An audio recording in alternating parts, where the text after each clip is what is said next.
Good afternoon. This is Grant Swartzfelder with OTA Environmental Solutions, and really appreciate you all participating and listening in on the 51st episode of the Oilfield Strong Webinar.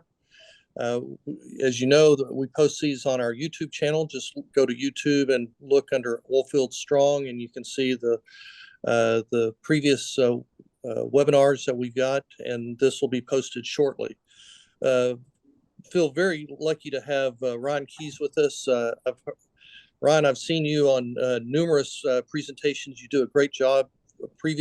Or you're co-founder and president of Triple Crown Resources, a private equity-backed Midland Basin operator, and would love to get your input on that. But the other thing that we want to, as a way of introduction and to talk to you about, is how you're chairing the Less Capitalized Operator Workshop as part of the National Petroleum Council, and I think you've got a lot of insight on what's happening from a regulatory side, but also how different operators are performing and the issues that they're going to have and things that they need to be aware of. And I think that's exactly what our audience will be very interested in knowing. So with that, Ryan, I'll kind of start off with the softball of if you would kind of talk about what this Less Capitalized Operator Workshop, you went to several different areas, you talked to a lot of folks. What is it? What did you find out?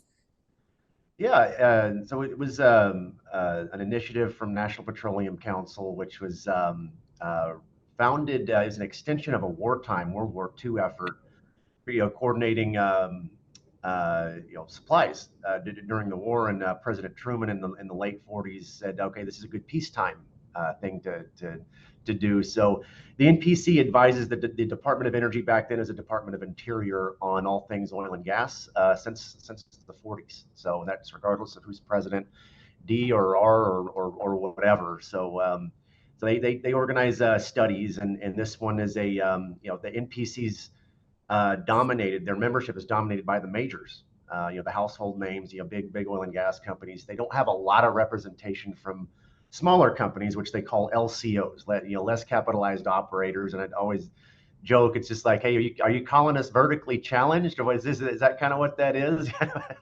But there are a lot of small independent oil and gas companies whose voices are not necessarily represented through the NPC membership. So NPC wanted to gather the perspective of small oil and gas companies with respect to all the greenhouse gas emissions and where those are going. So I was asked to chair the effort, and I guess this have a lot of momentum on this whole thing with Triple Crown, and us nerding out on it kind of started off as just kind of something. Okay, hey, this is something that we can actually get good at and make some money at, and it's evolved from there. And I think people like inviting us to Triple Crown's perspective, but our perspective is that we're disclose all of our data because we don't get punished for disclosing our data. We're not publicly traded, and so we can actually show what we're actually doing and why. And often for most companies, it's a lose-lose situation. Like you have some data, or maybe you don't have some data, don't know how to interpret it. It's very confusing, and so I think folks do find that useful, being able to hear our experience, see what we're measuring, our challenges, what we've been successful with. So yeah, that's just continued through this NPC thing, and we've had 3 NPC workshops. First one was in Houston a little over a month ago. Then one in Midland about 3 weeks ago. Then in Denver, that was 2 weeks ago. And the next one's actually next week in Pittsburgh. So we're trying to hit all the major oil and gas basins, or at least do our best. Maybe we need to go hit Oklahoma City and Dallas, or a couple other communities. But it's been interesting, and what we found is what's an LCO? It's kind of like, just subjectively, less capitalized operator. It's something smaller than the large caps, the mega caps and the large caps. And that's a huge population, diverse population of oil and gas companies. And what we found is, and to quantify it, let's just say we've kind of anyone who wants to come can come. They're someone from Chevron, and they're more than welcome. There's someone from Chevron at the Denver one, all the way down to there's one gentleman showed up in Houston. His company's only employee, and he has one well. So all the way from Chevron down to one well, but we're really aimed at the companies with less than about $10 billion of market cap. That's the suggestion. It's not enforced, but that's the suggestion. And that's under 10. That's a wide range. It is. When I think that there's a lot of talk about companies out there that just don't have the money to do really anything because there's such marginal production. But really, what you're talking about is just small to mid-sized independents. Yes, exactly. And what we found, I mean, the biggest finding is, I mean, this is very diverse, and you can't throw every company with less than $10 billion of market cap into one bucket and call us LCOs. We've got this bimodal distribution. We've got a company like Triple Crown, which is we're a horizontal driller. We're just kind of a miniature version, like a 4% of a Pioneer or something. We're just like a minute. So our issues are kind of their issues, and vice versa. We're just smaller, and we don't have a big staff. That would be the biggest difference. But we both actively drilling. We're both building new tank batteries and high rate horizontal wells, things of that nature. So there's that kind of LCO, like us, and maybe some of the small and mid caps like a Cord showed up, that publicly traded company in the Bakken. So they're pretty good. They're big size. That's a big company. I think they're $5 million total capitalization. So that's one side. But the other side are the really small independents dominated by got a lower rate marginal vertical wells, where it's kind of an LOE game. You take something that a bigger company didn't think was profitable because they have a higher cost structure. They divest it to another company that can operate it cheaper and make a decent margin on it. So there are a ton of those companies out there. There's a whole lot, and their issues are very different from Triple Crowns. Yeah. And those should be under that 25,000 hurdle, shouldn't they? Yes, for on the reporting threshold, the answer is yes. Generally speaking, so these companies don't have to report to EPA Subpart W, but will be affected by new regulation, Quad O B and C. Absolutely be, and then however that's reflected and administered by the states, because one of the main points of Quad O B and C is to create a standard and then push that to the states eventually for state implementation plans. And it's a long process. It's going to take 4 or 5 years to do that. But we have to, in Texas, we really just have to look at the federal regs. But if you're in Colorado or California, probably the state regs are probably more strict. Or New Mexico, they're starting to be yes. So when you went to these various cities, the purpose of this was to educate them or to learn from them? Both. It's to educate. Here's where we are, and here's the current state of the rules, which have not been passed yet. I think it's actually this morning where Quad O B went to the OMB yesterday. So we're probably very, very close to getting the final rule for Quad O B and C. Maybe within a month. Subpart W is still under. We're in the comment period where the public can go comment and say, help craft what that ends up looking like. So to answer your question, one of the goals is to go and say, here's where we are, and then solicit feedback, and not try to audit that or cherry pick what people are saying. It's to actually listen, record it, write it down, and report to NPC, which will then pass that information on to Department of Energy. When you, and I know you don't want to cherry pick, but have you seen certain trends or certain themes among all those areas where companies, either small or large or all of them, are saying certain things that they're needing help with or concerned about? Yes. So the folks who show up, it's kind of self-selecting. It's the people who hear about this NPC thing and then care enough to show up. It's a full day.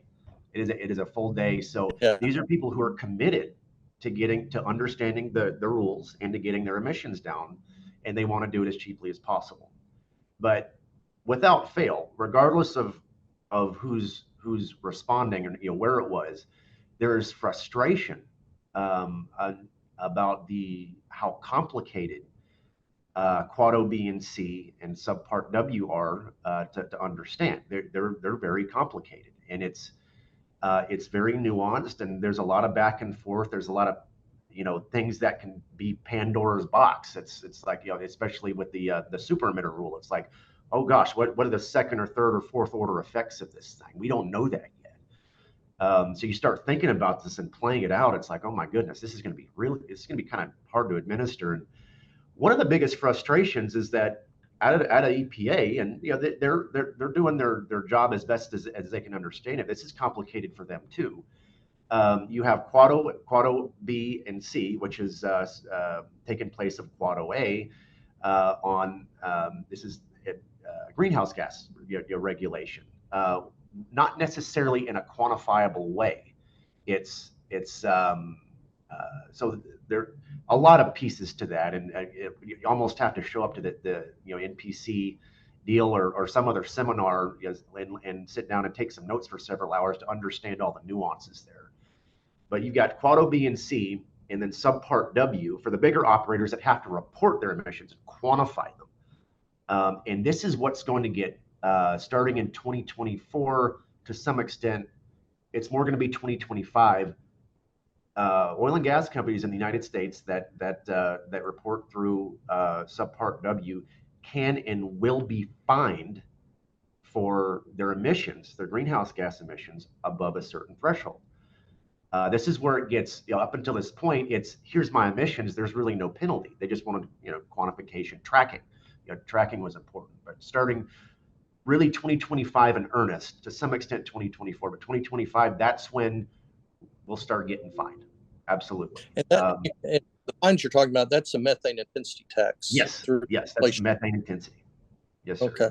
Exactly. But the challenge with that isn't that driven by what you file with your Subpart W?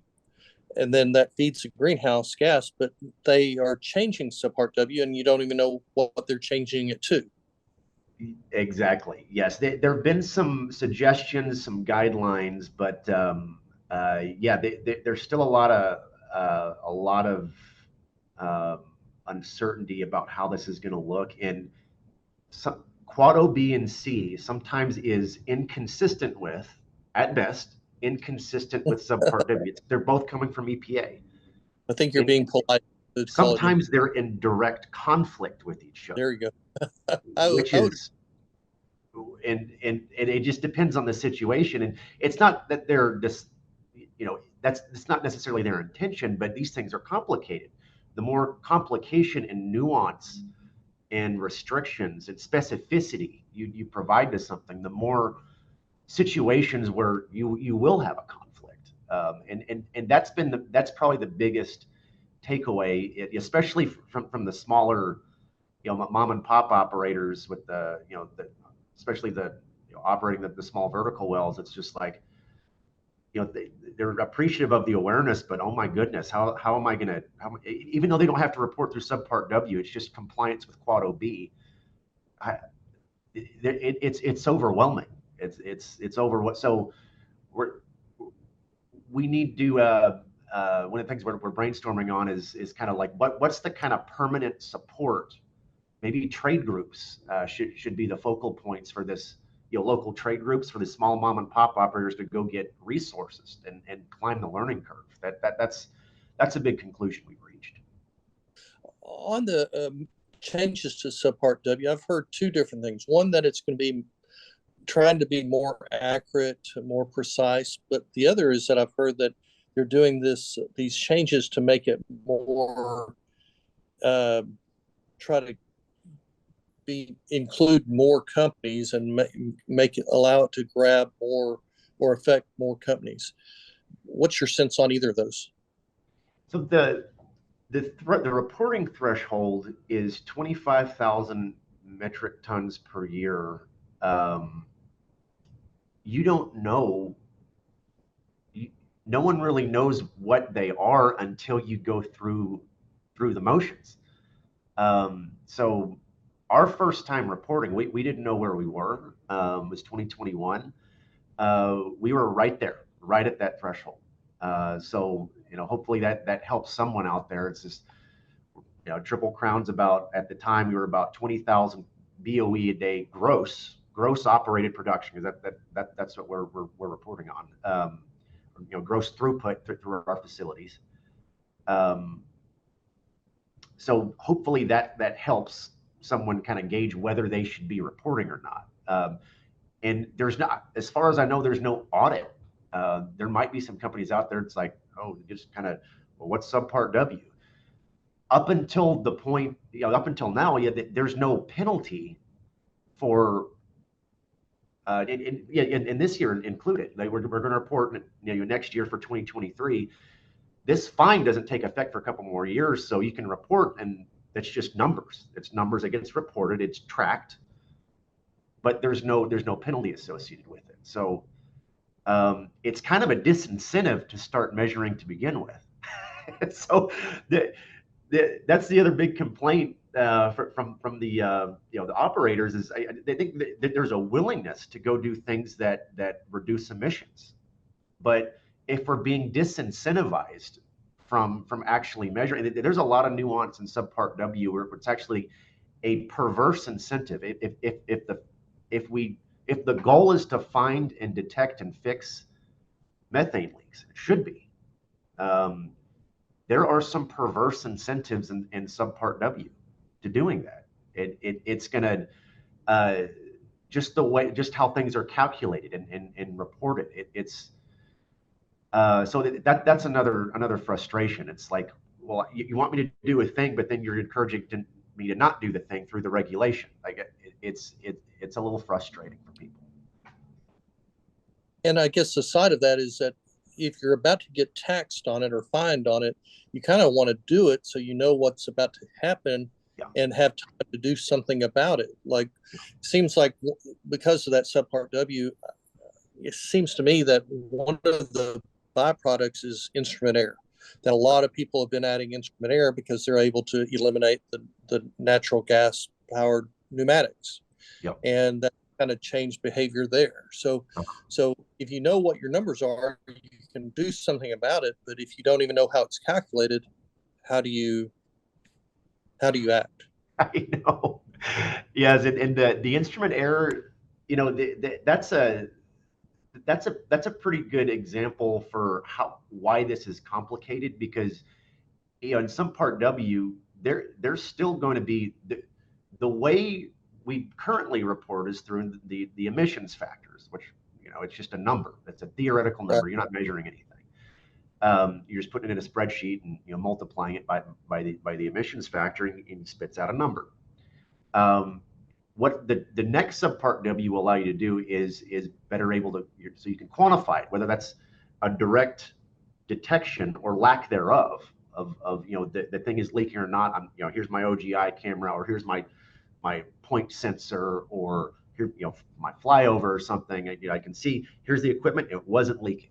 Okay, is that valid? Is that a valid? So it's still fuzzy. We don't know, and there are ways to sort of measure. You use pressure, temperature, volumetric formulas in our SCADA systems to say, okay, well, I'm measuring the throughput for this facility, and based on these fluctuations and relative to that last that last baseline report, I don't think there's a leak. So it does give, to their credit, it does look like we're going to have different means of measuring ourselves. But it's how we get there is kind of nuanced and it's fuzzy. There's going to be a lot left open to interpretation. And past records I've seen, they don't really give a lot of details, so it stays fuzzy. So it makes it at the your presentations with the National Petroleum Council, but also what y'all have done with Triple Crown. Seems like you've seen where there's issues like sales point capacity, but you've also, to the other side, seen benefits of doing scheduled maintenance. And but what are some of the best practices that you, either from Triple Crown standpoint or from these presentations that you've been going through, that you can share with everyone? So it's for us, and your mileage may vary. So my answer will be more geared towards other folks who are active horizontal drillers and don't necessarily earn their living from operating some more marginal low decline wells.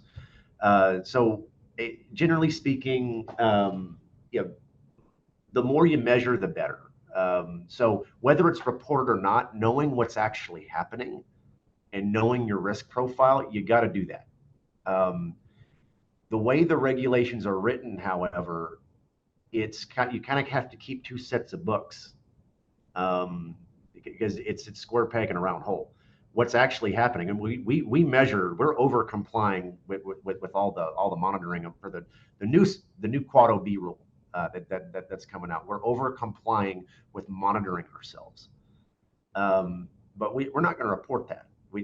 That's for our own internal consumption. In fact, we can't report that because the subpart W doesn't allow us the framework to directly translate all of those measurements into the subpart W report.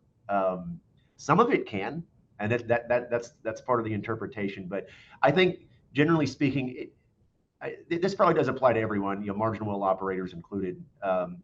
It's good to just know where you are, regardless.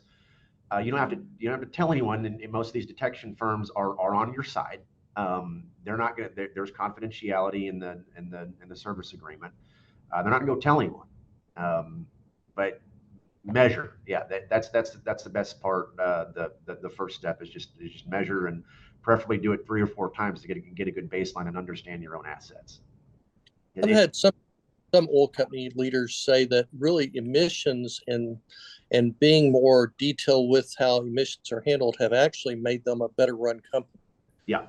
Yes. Oh, exactly. It shines a light on SCADA. How is that? Because that seems a little, you kind of scratch your head and go, really? But how does that make you a better run company by focusing on that? Anyone who's looked at production data, daily production data, hourly production data through SCADA, and you see some weird stuff show up and how things are allocated and metered and all that stuff. And some of it's just allocation. There's some, sometimes, especially with gas, there's a meter. Sometimes it's commingled a bunch of wells or a bunch of batteries, and you have to allocate back from that point. So there's a lot of noise in there. You'd think a well that's been producing for a few years is going to have a pretty steady gas to oil producing ratio, but sometimes you see this chatter, right? This is the day-to-day. It's like, why is it doing that? And it's happening kind of randomly. What's going on out there? And it was dropped for 10 days, and it's bad. It could be a leak. It's from equipment that's not supposed to be leaking. In fact, Quad OA, you would think, the Quad OA in the current subpart W has lulled oil and gas into a sense of complacency. If you're following those, the reasonable assumption is that those regulations work. They capture all the leak risk. Where, at least in the Permian Basin, they don't even, what those were designed around, the leaks that those regulations were designed around, it's maybe 20% of what's actually leaking right now, because they almost completely ignore super emitters. So it's the stuff that isn't supposed to leak that is leaking, and might explain some weird anomalous production data, and we can sell that production. That's worth something. That's what's made us better. Is for us, we're when we started off, we were finding a bunch of big leaks from things that weren't supposed to be leaking, but they were. Talk a lot about this, but it's a lot of things on tank batteries. That's where most of our big leaks were coming from.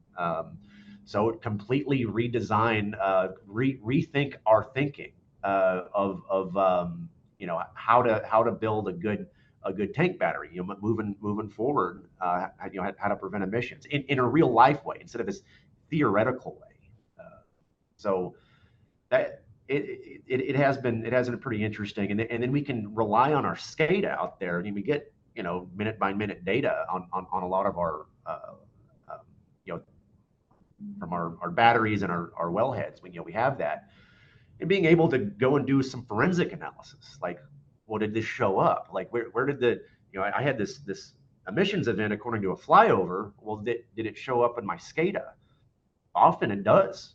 You actually see the absence somewhere along the line. It's just like, oh crap, I think maybe it's not 1-to-1, but you can see the anomaly. So it is actually pretty interesting. So the data is there. You just have to either notice it or then do something about it. Yeah, exactly. Yeah.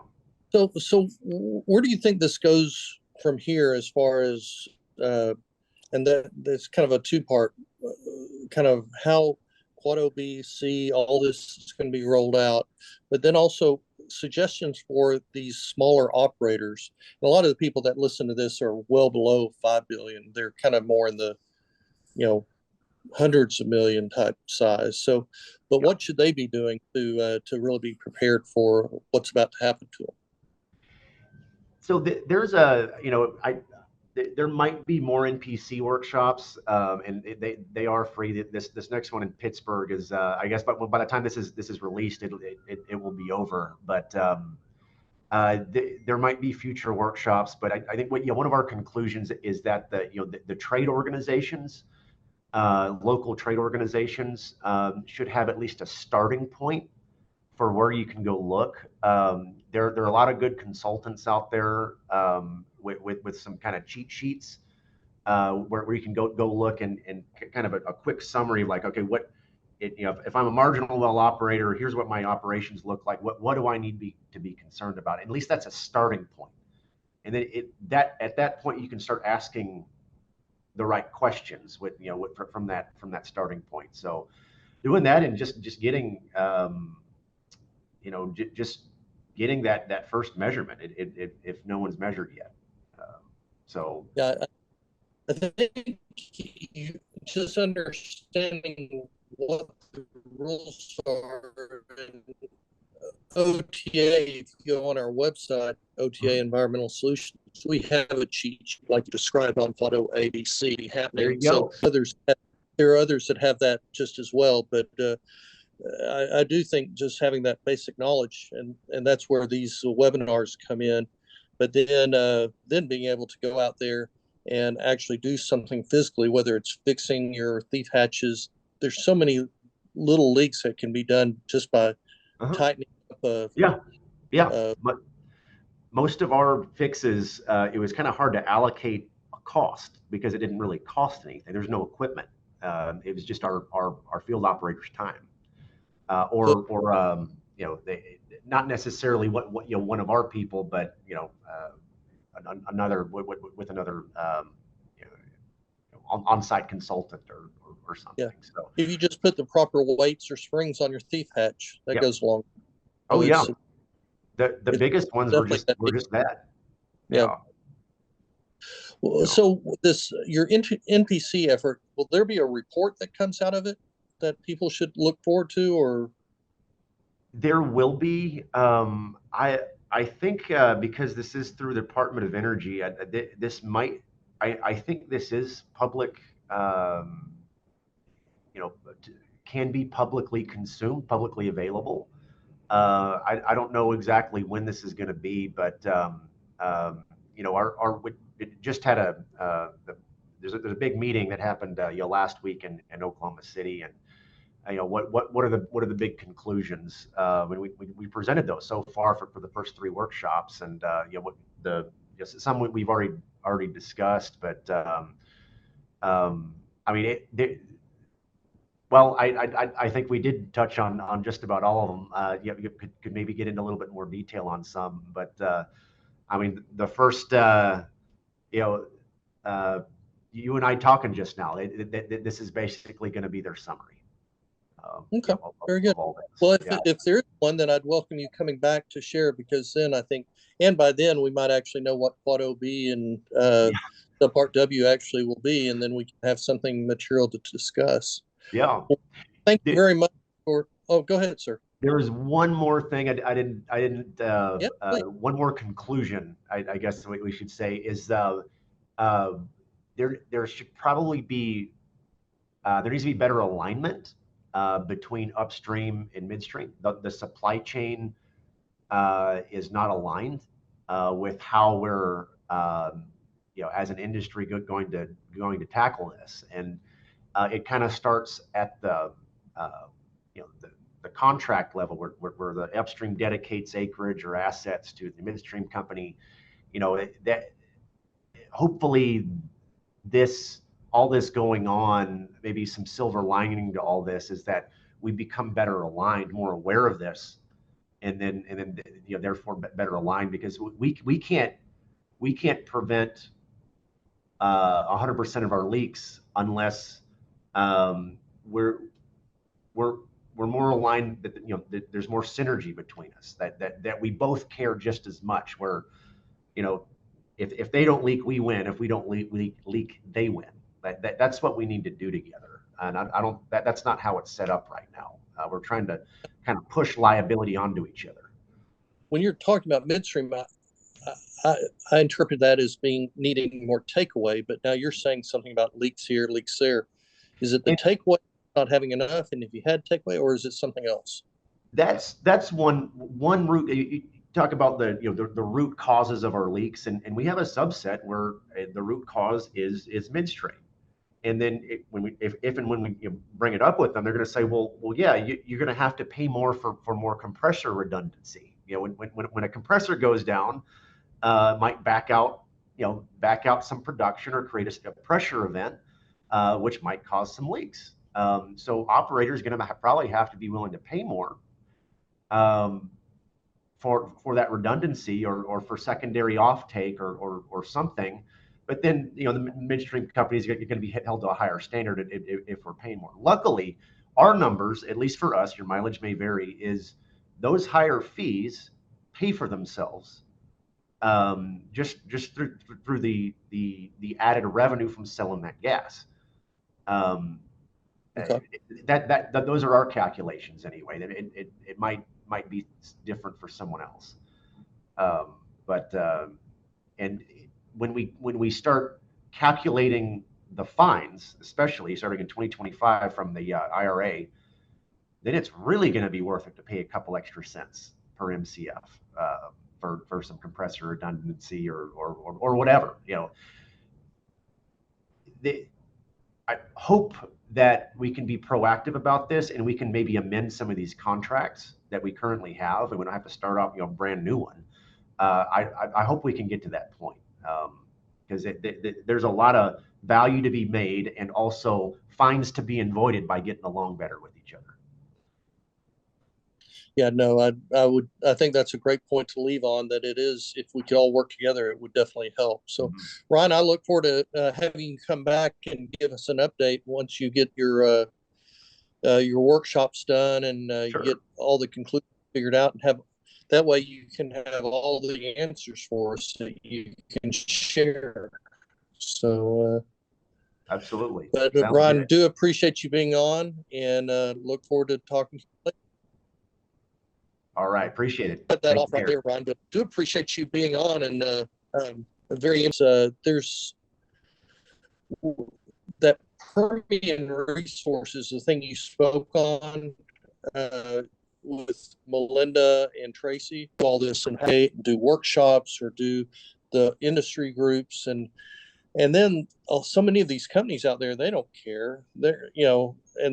So it's going to be interesting to see how this plays out, and I don't know. I don't know the answer right there. So yeah, I don't either. I just congratulate and appreciate all the folks who do care about it and willing to spend time learning about this and getting out in front of it, even if they're frustrated. I mean, it's it's maybe not the best feeling in the world to know there's regulation coming that you don't really understand. You don't really know the implications of. So yeah, I mean, just having that initiative, that's huge, and that you congratulate everyone who does have that initiative, and hopefully we can get those who don't on board with just at least climbing the curve and starting to learn about it a little bit. And if you don't get them on, then I think that methane tax might hit them up. Yes. There's Avoid that. Carrot in the stick. Well, good. Well, Ryan, if you're ever up in Dallas, let me know. I'll be delighted to continue with this and buy you lunch or coffee or whatever. And thank you for your time, man. Yeah. All right. Take care. All right. Be good. Bye-bye. Bye-bye.